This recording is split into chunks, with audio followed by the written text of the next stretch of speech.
Afuera del ático. Cada músculo de mi cuerpo, especialmente los de las piernas y los muslos, parecían rebelarse. No quería seguir adelante. ¿Cómo podía subir corriendo? ¿Acaso nada lo asustaba? Pensé en retirarme, cerrar la puerta y dejarlo rondando en algún rincón del ático. Al cabo de un rato, enviaría a Dora tras él. De todas formas, ella debería ser la que subiera. Se coló en la habitación del cisne bajo su vigilancia. Garland nunca la culpó cuando Malcolm hizo algo malo. No lo dejaste dormir en tu habitación del cisne cuando era un bebé. Me recordaba, como si Malcolm, de bebé, fuera capaz de resentirse. Dudaba mucho que sorprendiera a la mente de su propio hijo o la de cualquier otro niño. Últimamente tenía menos que ver con él que yo. Sin embargo, no me cabía la duda de que si le ocurriera algo terrible mientras iba a buscar a Dora, Garland me culparía por completo. Podía oírlo.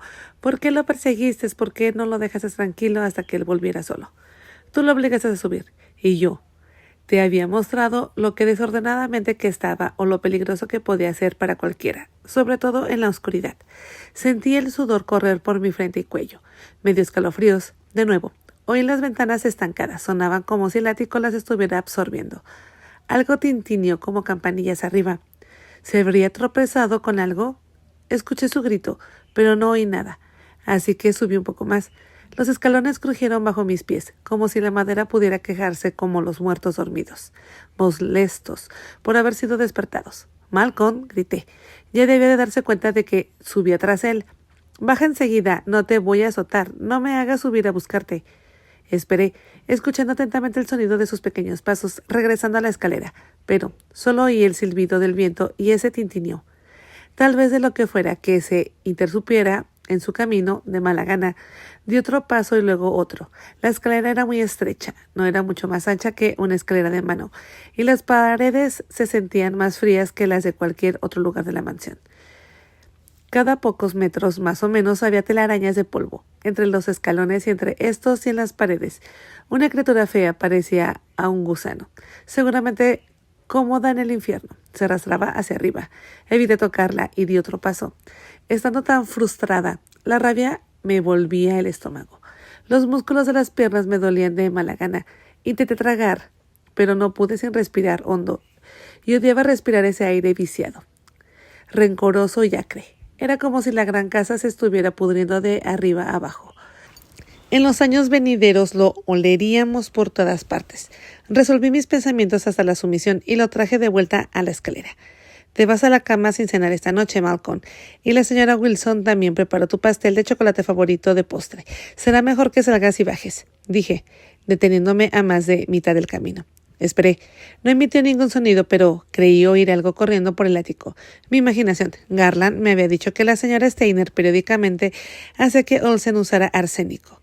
Justo antes del invierno, subía y desplumaba los ratones, ratas y otras alimañas muertas, metiendo los cadáveres en un saco como un esclavo antes de la guerra civil. Hay veneno allá arriba, Malcolm, puedes morir por ello. O algo malo te morderá allá arriba y te dará una infección terrible y morirás, dije. En realidad, me estaba advirtiendo a mí misma. También hay arañas, ratas y murciélagos malvados. Uno podría morderte y contagiarte la rabia. ¿Qué más se me ocurría? Cualquier otro niño sería un poco aterrador, pero en el fondo sabía que, al oír todo eso, le complacería. Fácilmente le gustaban las criaturas y disfrutaba especialmente atormentándolas. Dora siempre lo regañaba por eso, advirtiéndole de que no lo mordieran, pero sus críticas llegaban en un tono tan razonable que nunca se sentía amenazado ni asustado. Pensé que podría importarle si a ella le gustaba o no, que era importante para él. Pero Malcolm tenía la independencia y la arrogancia de su padre. Sabía que a ella le gustaría pasar lo que pasara. Casi podía oírlo decirlo. Incluso a esa edad tan temprana esperé. Nada, ni un sonido. Sugeriría que se estaba rindiendo. Tal vez debería irme y no seguir tras él. Entonces vendría. Estuve tentada de hacer precisamente eso, pero principalmente porque lo que había hecho era asustarme a mí misma. Y obviamente no a él. Malcolm, voy a bajar y te dejo aquí arriba, le advertí. De verdad que no. No quería subir más. El sol otoñal se hundía como una roca en el agua. El ático, la escalera, todo pronto quedaría en completa oscuridad. Seguramente se haría daño. Lo más sensato desde que podía hacer ahora era simplemente irme y esperar que se sintiera lo suficientemente seguro como para seguirme antes de que no pudiera ver el camino de regreso. Quizás tu lugar esté aquí arriba, Malcolm. ¿Qué te parece? Podemos cerrar la puerta con llave y dejarte aquí arriba. No podrás ir al lago a jugar con tu velero de juguete ni a nadar a un paseo en bote de remos. No montarás tu pony y me aseguraré de que no recibas ningún regalo en tu cumpleaños, ni en la próxima Navidad. Hablé entre dientes y entonces, como una descarga de río por la puerta de la estrecha escalera, se cerraba de golpe. Me giré, deteniéndome para creerlo yo misma. ¿Qué? Lloré. El silencio se hizo más profundo de repente. Pude ver que la puerta estaba cerrada. Empecé a bajar muy despacio. Ahora que había pasado más tiempo, los escalones estaban aún más oscuros que cuando subí. ¿Qué había hecho? Imaginé que estaba debajo de la cama después de todo, pero ¿por qué estaba abierta la puerta del ático? ¿Se le había ocurrido subir corriendo y luego se había acobardado? ¿O alguien más había subido y se había olvidado de cerrarla? Oh, era tan astuto y engañoso como para haberla abierto casi deliberadamente, sabiendo que pensaría que había subido. Bajé hasta la puerta, que no se vio. La empujé y volví a girar el pomo, pero seguía sin moverse. El aire frío y húmedo parecía bajar por la escalera y envolverme. Todo mi cuerpo se estremeció. «Malcolm, ¿estás manteniendo cerrada la puerta?», pregunté. No respondió. Lo intenté de nuevo y esta vez apoyé el hombro contra la puerta. No se movió. El pánico me invadió, bañándome el cuello y la cara en oleadas de calor, mientras otro pensamiento aterrador me cruzaba por la mente. «Malcolm, Malcolm, giraste la llave, cerraste esta puerta». Sentí que estaba encerrada. Ni siquiera vibró. Él había girado la llave. La comprensión me dejó atónita. Por un instante me quedé ahí, respirando agitadamente. Golpeé la puerta, la empujé y giré el pomo, pero no se movió. Sacudí el pomo, pero no se movía, con tanta fuerza que pensé que se rompería. La mansión. Esta era sólida. «Malcolm», grité, y luego apreté los puños y golpeé la puerta con tanta intensidad y rapidez que me dolieron las manos y las muñecas. Tuve que detenerme y escuchar solo. Había silencio al otro lado. Sobre mí. Lo que fuera que había corrido antes empezó a correr de nuevo. Sonaba como más de uno. La idea de verlos bajando corriendo por la escalera me dejó sin aliento. No podía tragar. Sentía el pecho petrificado. «Si estás en esa habitación y cerraste la puerta, Malcolm Foxworth, te castigaré durante un mes», dije, con la boca cerca de la jamba. No quería respirar el aire húmedo y polvoriento que me rodeaba. Sí podía evitarlo. No hubo respuesta, ni una risita, nada. «Estás haciendo mucho daño, mamá. Todos se enfadarán, sobre todo tu padre, sobre todo Dora», dije, esperando realmente incrédula ante el silencio. Estaría ahí de pie, al otro lado, demasiado asustado por lo que había hecho para moverse. Algo se me subió al tobillo, grité, y di una patada tan fuerte y rápida que casi pierdo el equilibrio. Sentí que me hundía en un pozo de pánico, como quien ha pisado arenas movedizas. Acabé golpeando el trasero contra el escalón. Temblaba terriblemente y a pesar de cómo lo había evitado, respiraba profundamente ese aire rancio. Por un momento me quedé ahí sentada, intentando convencerme de que esto no estaba pasando. Pero sí estaba pasando, por supuesto, y ahora había razones para el pánico. ¿Quién me había visto correr tras él? Nadie sabía que había vuelto de la compra. Nadie me había saludado, ni la señora Steiner, ni la señora Wilson, y Lucas se había descontrolado. No quería esperar en el carruaje mientras él hacía todo eso, así que le pedí que me llevara a casa. Después de medio minuto más o menos me levanté y volví a golpear la puerta, gritando hasta que me dolió la garganta. No hubo respuesta alguna. Todos estaban demasiado lejos para oírme. ¿Cómo iban a saber que ya estaba ahí? Si Malcolm, que seguramente era terrible, tenía una solución y decidía que no tenía más remedio que volver al ático y pedir ayuda desde una de las ventanas. Di los pasos con retinencia hasta que llegué ahí, de pie, en la puerta, mirando el enorme ático que se extendía a lo largo de la mansión. Ahora estaba mucho más oscuro. Las sombras se habían confundido. Cada mueble viejo estaba cubierto con una sábana. Cuando estaba aquí arriba con Garland, se veía de un gris sucio, pero ahora parecían negros, como el carbón, y las figuras que se apretaban bajo ellas parecían moverse, cambiarse de forma, de lugar, muy amenazantes, furiosas por haber sido despertadas. Los uniformes de los confederados que había visto colgados parecían fantasmas que los habían despertado de nuevo. Un maniquí de modista parecía girarse hacia mí. Me giré porque creí oír el sonido de un baúl abriéndose a mi derecha. Me quedé inmóvil, atenta a cualquier sonido, pero lo que fuera que había oído arrastrarse probablemente me tenía tanto miedo como yo a él, y se acurrucó en un rincón o debajo de algo, con el corazón latiéndome tan rápido como el mío. Me alegré de eso, preferiría no verlo. De todos modos, no había tiempo para perder el tiempo. La noche caía muy rápido. Caía en esta época del año. En cuanto el verano daba paso al otoño, ese sol poniente apenas arañaba el horizonte.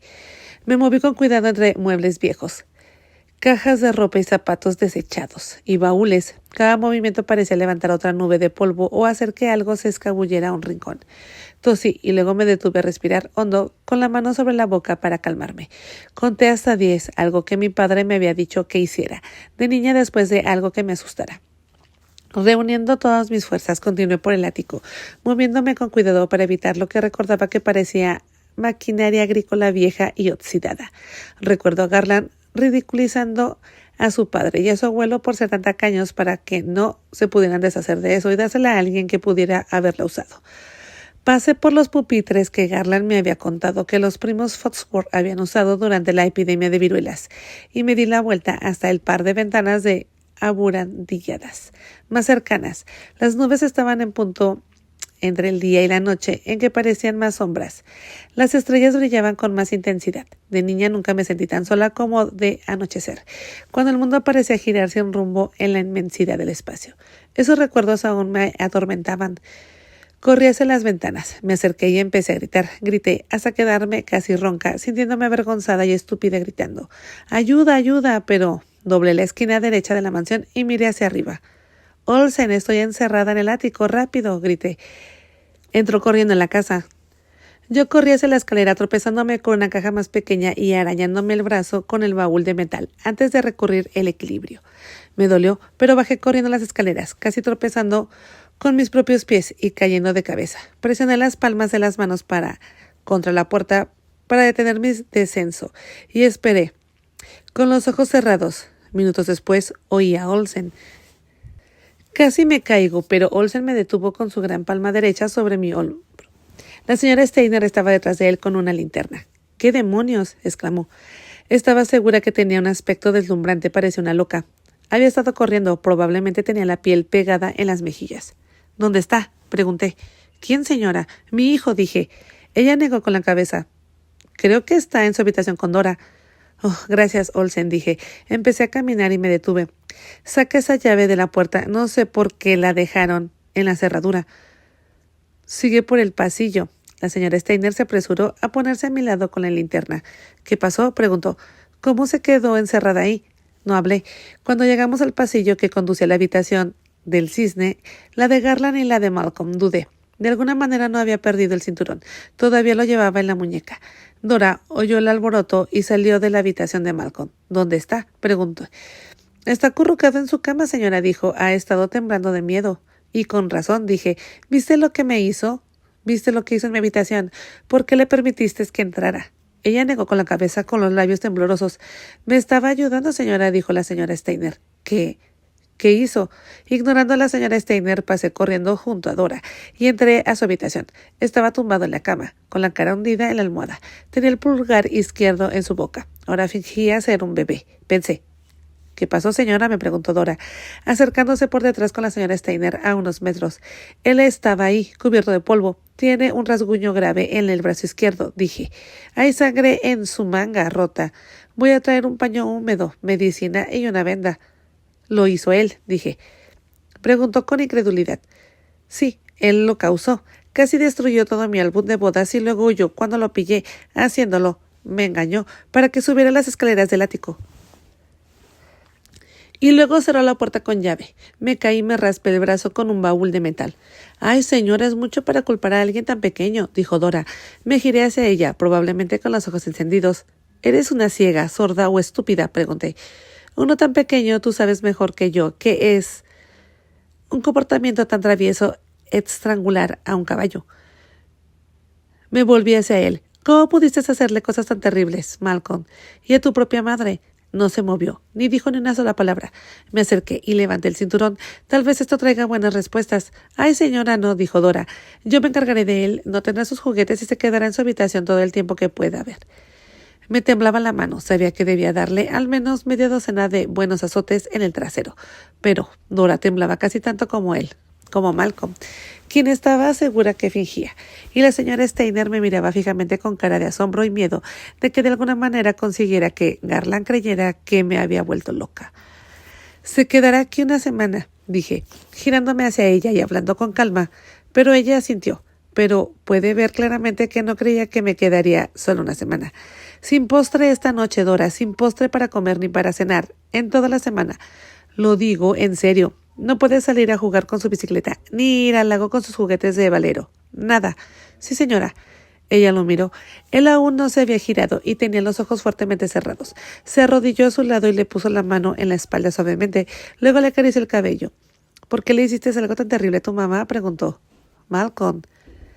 «¿Por qué te escapaste y te escondiste donde está tan oscuro y sucio? Te he rogado que no entres en esa parte de la casa. ¿Por qué irías ahí?» Se sacó el pulgar de la boca, pero no respondió. Me miró y luego se volvió hacia él. «¿Encerraste a tu mamá en el ático?» «Iba a pegar», me dijo, sin mirarnos a ninguno de los demás. «Seguro que sí, y aún podré hacerlo», dije. «Si no me escuchas y me siento a pensar en lo que has hecho. ¿Me oyes, Malcolm Foxworth? Esta vez has ido demasiado lejos. No eres un bebé. Sabes que has hecho algo terrible». Como no respondió, me incliné y le susurré con voz ronca. Me di cuenta de que me dolía la garganta de tanto gritar. «¿Me oyes?», asintió. «Dile a tu madre que lo sientes, Malcolm», dijo Dora. «Por favor, no le ruegues que sea bueno, Dora», le dije. Bajó la mirada rápidamente. Yo estaba casi igual de enfadada con ella. Me desconcertaba que hubiera aceptado con tanta disposición esta responsabilidad adicional de cuidar a Malcolm. Ya tenía bastante con cuidarme a mí y ayudar a su tía, la señora Steiner. ¿Por qué no quería casarse ni tener un hijo propio, una casa y una vida propia? Quizás tenía el deseo oculto de hacerse monja. Agité el cinturón delante de la cara de Malcolm. «No he terminado contigo, jovencito. Quiero que te levantes ahora mismo y vayas a mi habitación. Sacas todas las páginas que arrancaste del álbum de bodas y las ordenes. Levántate ya», grité. Pero no se movió. Yo plancharé esas páginas». «No puede hacer eso», dijo Dora. La miré y luego a él. Ella nunca lo vería, pensé. Pero ahí estaba esa sonrisita petulante formándose en sus labios, una sonrisa igual a la de su padre. Se estaba escapando sin tener que reparar el daño que había causado. Su sentimiento de derecho crecería más que el de su padre y su abuelo. Era terrible, pero cuando miraba a mi propio hijo ahora, solo veía los Foxworth, los arrogantes e insensibles Foxworth, capturados en retratos para siempre. «Entonces no sale de la habitación», repetí con más énfasis. Me giré e hice una pausa para recuperar mi actitud. «Baja mis paquetes a la entrada». «Sí, señora», dijo y salió. La seguí. La señora Steiner se puso de pie. «Algún día», dije, «lamentarás mucho haber tratado hacia tu madre, Malcolm. Llorarás por mi amor. Nada ni nadie puede reemplazarlo. Creciste dentro de mí, nadie más». Salí y cerré la puerta tras de mí. La señora Steiner asintió y se alejó apresuradamente como si se alegrara de escapar. Oí a Dora bajar rápidamente las escaleras. De seguro hablarían de esto durante días. De repente me sentí terriblemente agotada. Mi corazón seguía latiendo tan fuerte como en las escaleras del ático. Tras mirar atrás a la puerta de Malcolm, me dirigí a la habitación del cisne. Una voz interior me preguntaba por qué me sorprendería cómo me trataba mi propio hijo, qué parte de ser madre había asumido honestamente, por qué tendría un ápice de amor por ti. Me pregunté. Tu último discurso probablemente sonó a un idioma extranjero. Qué vacías probablemente se parecieron esas amenazas y predicciones. A pesar de cómo me había tratado mi madre de pequeña, nunca pensé en eso. Como nada más que mi madre y siempre anhelé su amor. Ella estaba ahí, al menos para mis necesidades básicas. Nunca pensé en nadie más como madre, pero Malcolm rara vez lo alimentaba a lo bestia. Siempre que cenábamos juntos, le pedía instrucciones a Dora. Pero ¿de quién era la culpa? De vez en cuando me planteaba dejar ir a Dora. Quizás simplemente estaba celosa de ella. No era su culpa. Pero a veces no podía evitar sentir resentimiento hacia ella. Buscaba la manera de que fuera su sirvienta personal y niñera de toda su vida. En lugar de culparme, la culpaba constantemente a ella. ¿Dónde estaban su orgullo, sus ambiciones, su mala imagen? Siempre me molestaba. Debería estar conociendo gente de su edad y al final estaba sentada en su habitación leyendo. Malcolm seguía acudiendo a ella, con sus problemas y peticiones incluso en sus días libres. Sin embargo, sabía que Dora también ocupaba un lugar especial y misterioso en la vida de mi marido. Me lo había susurrado días antes de que me convirtiera en la señora Garland Foxworth. Ella había jurado que no había nada sex pip en el juego. Realmente no entendía qué era ni qué significaba, pero durante esos primeros días presentía que si insistía más, todo me explotaría en la cara, especialmente mi boda y por lo tanto mi futuro. ¿Quién podría culparme por aceptar ciegamente las cosas como eran en ese entonces?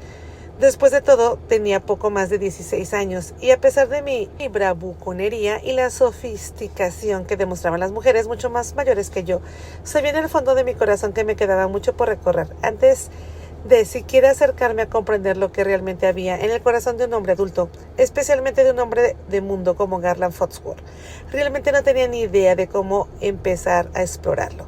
Mucho de eso estaba profundamente oculto tras sus sonrisas, excepto por mi propio padre y algunos jóvenes a los que había atormentado con promesas de amor. ¿Qué experiencias con los hombres tenía? ¿Qué percepciones o visiones poseía realmente? Tuve éxito en mí. Me metí en el cuerpo de alguien mayor, incluso mucho mayor, pero por dentro seguía siendo una niña pequeña, una adolescente que se imaginaba a sí misma como una femme fatale. Me convencí de que estaba lista para comprender y engañar. Quizás nunca me había enamorado de Garland. Quizás siempre estuve demasiado enamorada de mí misma. Tuve éxito en que me metí en el cuerpo de alguien mayor, incluso mucho más mayor, pero por dentro seguía siendo solo una niña pequeña, una adolescente que se imaginaba a sí misma como una femme fatale. Me convencí de que estaba lista para comprender y engañar. Quizás nunca me había enamorado de Garland. Quizás siempre estuve demasiado enamorada de mí misma. Una mujer así ni siquiera sabía lo ciega que era en realidad. Había estado sumida en una oscuridad aterradora en el ático de Foxworth Halls. Pero la verdad era de que siempre estaba sumida en la oscuridad. La pregunta que no podía responder ahora, y quizás nunca lo haría, era: ¿saldría alguna vez de ahí? Para ello, tenía que comprender mejor todo lo que había que entender sobre mi propio marido. Intenté que pareciera normal, previsible. Me dije a mí misma que cualquier mujer tendría que hacer eso, ¿no? Sí, Garland Foxworth era un blanco maravilloso para mis sonrisas seductoras. Él era todo lo que soñaba. Sabría al instante lo que necesitaba saber para conquistar su corazón para siempre. Su amor por mí era profundo y completo. Estaba tan segura de que eso era lo que había visto en esos hermosos ojos, que cualquier otro hombre era fácil de interpretar. No lo sabía entonces, pero en el caso de Garland Foxworth nunca sabría qué se escondía tras esos hermosos ojos. Y al final eso sería trágico para mí, y quizás también para Malcolm. Justo después de hacer el amor para preparar nuestra boda en Foxworth, creí haber visto un fantasma entrar en la habitación de la madre de Garland, pero solo era Dora, con uno de sus vestidos. Hablé con Dora al respecto, y ella me confesó que Garland la obligaba a usar la ropa de su madre y a acostarse en su cama. Luego entró en la habitación y le habló como si fuera su madre. Podría haber tardado mucho más en saber más sobre esos extraños encuentros si, como Garland había prometido, hubiéramos tenido una maravillosa y larga luna de miel. Pero justo antes de la ceremonia, Garland me dijo que estaba demasiado ocupado para llevarme de luna de miel formal. Prometió que lo haría muy pronto, pero ¿qué? Por el momento, tendremos nuestra luna de miel en Foxworth Halls. ¿Cómo puedes tener una luna de miel en tu casa? Pregunté sonriendo. Seguramente no lo decía en serio. Solo has arañado la superficie de Foxworth Halls. Corrin, dijo. Para ti es tan nuevo y emocionante como cualquier lugar al que pueda llevarte durante 10 días. Y aunque trabaje a diario, estaré contigo casi todas las noches. Tendremos cenas maravillosas con champagne y vino. Vinos que he traído desde Francia, vinos que no te gustaría probar. Cuando tenga una tarde libre, si el tiempo lo permite, iremos al lago, tal vez hagamos un picnic en el bote. Tendré músicos que tocarán para nosotros a menudo, antes y después de la cena. Te llevaré a dar paseos en carruaje, siempre que sea posible. Si me desmorono y decido compartir parte de mi valioso tiempo contigo, con uno o con dos de mis socios más cercanos y sus esposas, haremos pequeñas cenas. Te conviene empezar a ser anfitriona de cenas formales lo antes posible. Señora Wilson y la señora Steiner te ayudarán con eso. Quieres hacer todo bien y estar a la altura de las expectativas. En los próximos años, una invitación a cenar en Foxworth Halls será tan maravillosa como una invitación a la mansión del gobernador o incluso a la misma Casa Blanca. Créeme, cariño, ya verás. Añadió con esa sonrisa tímida. Te tendré en mi cama casi todas las noches. No puedo evitar sentirte un poco desconcertada. Todas las mujeres casadas que he conocido, incluso las aburridas amigas de mi madre, presumían de sus lunas de miel. Ahí estaba yo, casándome con uno de los hombres más ricos del estado, al parecer, y él me sugeriría que no. Me decía que tendríamos una luna de miel de pobres y nos quedaremos en casa, a pesar de que esta casa era una mansión. Salvo las pocas veces que me había llevado a Charlottesville a hacer algunas compras, básicamente había estado atrapada aquí durante 10 días, preparándome para la boda del siglo. Y ahora iba a estar atrapada aquí de nuevo, quién sabe cuánto tiempo. Era posible tener el síndrome de cabaña en un lugar así. Estoy segura de que mi cara hablaba de nuestra luna de miel, pero en lugar de cambiar de opinión, me miró molesto. Seguro que no ves ningún problema en esto. Hay mucho más que aprender sobre Foxworth Hall. Cuanto antes mejor. Sé que tú también lo deseas. Algo que iba a entender y entender rápidamente sobre mi nuevo esposo era de que no era un hombre fácil de contradecir. Era casi imposible de rechazar.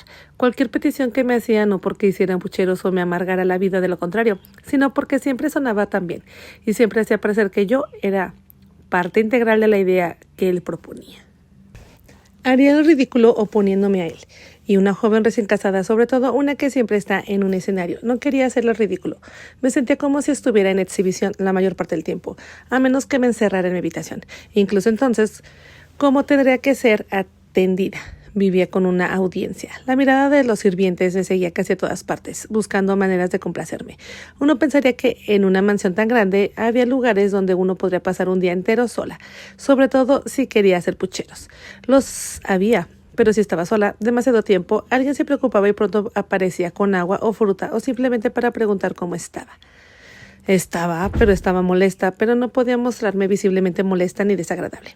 Entendí que Garland había dejado un mandamiento primordial, que se cernía sobre todos en la casa cada vez que se iba después de nuestra boda de luna de miel. Era vigilarme muy de cerca. Todos sabían que estaba embarazada, pero se esperaba que guardara un secreto Foxworth.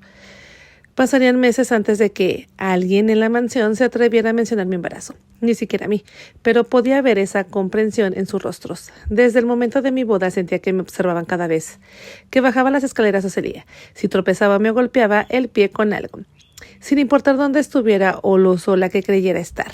Oía un grito ahogado y pronto venía Dora, la señora Wilson, la señora Steiner, Olsen o el señor Wilson, corriendo a ver si estaba bien. Meses después, durante mi embarazo, me sentía naturalmente cansada, con más frecuencia de lo habitual. Me dormía en el sofá, me tumbaba en el salón y despertaba. Y ahí estaba ella, a mi lado. No podía estar ahí al instante. La señora Steiner, sí, él lo estaría. El doctor Ross me dijo instrucciones sobre lo que podía y no podía comer y beber, el peso que podía cargar y cuántas horas podía dormir. No debía alejarme mucho de casa, pero me dijo que podía dar un paseo, que debía dar paseos, pero me dio órdenes estrictas de que nunca fuera sola. Así que Dora tenía que acompañarme. Y como su cojera causada por tener una pierna más corta que la otra desde que nació, siempre sentí que debía caminar más despacio y no ir demasiado lejos, aunque ella podía moverse muy rápido como yo. Pero caminar con alguien no era simplemente caminar. Hablábamos, contábamos historias y disfrutábamos de la compañía mutua. Y yo extrañaba las conversaciones con mi amiga Daisy. Casi nada era interesante y casi todo lo que le contaba sobre mí le impactaba, lo que después de un tiempo me hizo sentir tan incómoda que dejé de hablar. Al fin y al cabo, Dora era solo una joven que nunca había tenido un romance, que había desempeñado un papel de sirvienta toda su corta vida, atendiendo un esmero a sus padres y luego a su hermano. Era tan ingenua como cualquiera de las chicas que había asistido a mis reuniones privadas, especialmente en Alexandria, donde les explicaba y les daba clases particulares sobre todo lo que me interesaba. Sin embargo, no podía evitarla. Dora era como una sombra más para mí. En aquellos primeros días me traía el desayuno a la cama y donde quiera que me sentara después de levantarme, vestirme, bajar ahí. Era donde ella me traía el almuerzo. Durante mi 7º y 8º mes, siempre que Garland no venía a cenar, me lo contaba. Nunca le pedí que se quedara mientras comía. Era más interesante mirar por la ventana y soñar. Durante esos últimos meses caí en una profunda depresión a pesar de la atención y los regalos de Garland, que me enviaba junto con la entrega de revistas y periódicos para que pudiera ver las nuevas modas, y él se encargó de que escuchara todas las nuevas versiones musicales en el gramófono Edison. Para entonces el doctor Ross me prohibía viajar en carruaje, porque los caminos están demasiado accidentados e incluso restringió la distancia que podía recorrer a pie. Fue durante esos últimos meses de mi embarazo cuando estaba más deprimida conmigo misma, deprimida por cómo había cambiado mi vida y por el mundo de Foxworth, que giraba a mi alrededor, que más me molestaba lo que sucedía en secreto entre Dora y Garland. Todo me molestaba, pero esto especialmente. Él no quería acostarse conmigo porque decía que el doctor Ross le había dicho que era demasiado peligroso hacer el amor con una mujer en un estado tan avanzado de embarazo. Siempre parecía incómodo visitándome en la habitación del cisne, y a menudo entraba a escasos centímetros de la puerta. Sentía que era contagiosa. Después de un tiempo me convencí de que me evitaba todo lo posible por mi barriga y mi cara hinchada. Odiaba mi aspecto de imaginación, que él también odiaba, pero siempre le dedicaba una sonrisa amable a Dora. Seguramente tenía que ver con sus reuniones secretas en el dormitorio de su madre. Fue entonces cuando estuvo a punto de confrontarlo y exigirle saber por qué pasaba eso, y fuera cual fuera el motivo, exigirle que parara. Pero Garland seguía lidiando con todo tipo de problemas económicos. Seguía furioso por la incompetencia de nuestros empleados, e incluso en un momento dado les gritó a todos nuestros sirvientes, incluida Dora.